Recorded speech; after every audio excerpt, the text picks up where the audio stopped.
Bonjour à tous.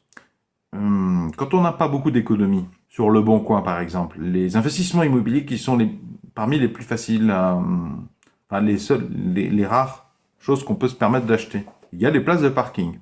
Et alors, les frais de notaire au sens large. Frais de notaire en sens large en 2022 sur une place de parking avec un prix compris entre 2000 et 9000 euros à la louche, ça va être aux alentours de 21%. Quelqu'un, un notaire qui a pas les dents qui rayent le plancher. Pas les notaires de centre-ville de Sète, par exemple. Hein. Pas les notaires de centre-ville historique de villes très très très demandés. Les notaires périphérie corrects, compréhensifs. Ça va être 21%. 21% du prix de vente. Donc toi, par exemple, au moment où tu vas acheter, tu trouves sur le Bon Coin quelqu'un qui veut te prendre la place de parking. Admettons que tu as négocié 5000, 4500 euros. Bah, tu comprends bien que si les frais de notaire, tu sais que ça va être 21%.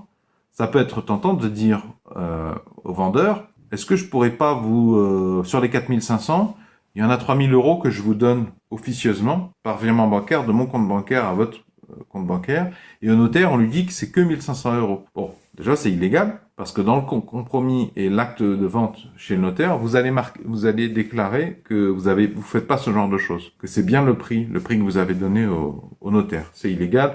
Puis il faut pas rigoler avec les notaires parce qu'ils ont un statut très particulier. Tiens, j'essaierai de vous retrouver une vidéo sur le statut des notaires.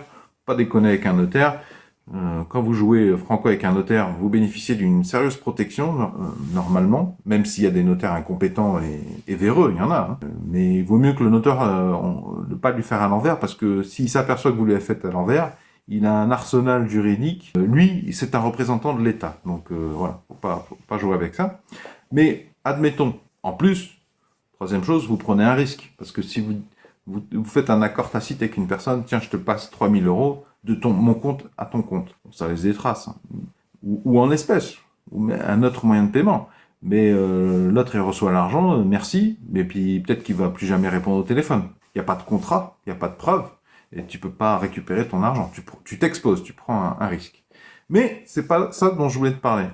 C'est au moment quand tu vas revendre ta place de parking ou ton petit bien immobilier, hein, c'est un exemple. Quand tu vas revendre ta place de parking, donc le deuxième notaire, le notaire d'après, peut-être que ce sera le même, il va calculer ta plus-value. Mais toi, quand tu vas revendre ta place de parking, a priori, tu vas la revendre plus cher, voire bien plus cher, parce que le temps passe vite, et puis que généralement, l'immobilier, ça prend les biens immobiliers prennent avec le temps, spontanément, même quand il se passe rien de particulier dans une ville, à un instant T, ils prennent de la valeur. Du coup, le notaire, quand tu vas revendre, il va regarder ta plus-value. Et si tu dépasses 15 000 euros, tu vas avoir l'impôt sur la plus-value. Bon, généralement, tu le payes pas sur une petite place de parking. Bon, c'est peut-être moins vrai dans des centres historiques de Paris, des centres historiques de Lyon, centres historiques de Marseille, centres historiques de Montpellier, parce que c'est vraiment des prix sont exorbitants. Mais du coup, tu comprends bien que là, tu t'es potentiellement tiré une balle dans le pied, parce que le notaire, si tu lui as dit, si en vrai t'as filé 3000 euros sur 4500 euros, de la main à la main, discretos, le notaire, tu lui as dit, c'est 1500 euros. Donc il a mis 1500 euros. Mais du coup, ce que tu as cru économiser en frais de notaire, le problème, c'est que ta plus-value, elle sera plus grande que ta réalité. Par exemple, si tu revends 8000 euros ta place de parking, que tu avais acheté au total 3000, plus 1500 euros, plus les frais de notaire sur 1500 euros. On va dire que tu avais acheté 5000.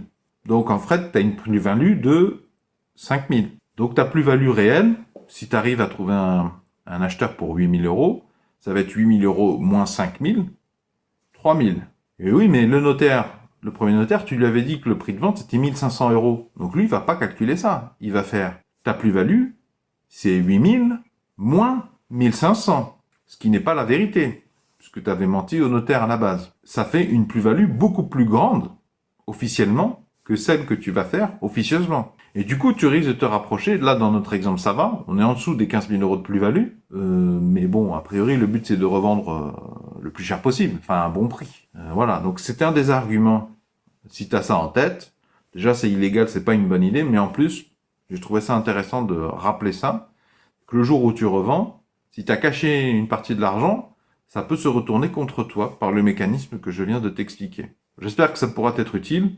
Et dans la description sous la vidéo, je te mets toutes mes autres vidéos sur le domaine de l'investissement sur les places de parking. Je fais pas du prosélytisme, hein, je te dis pas que c'est ça qu'il faut faire, chacun a ses contraintes. Chacun voit midi à sa porte, comme on dit. Ce sont des retours d'expérience, des témoignages, des réflexions.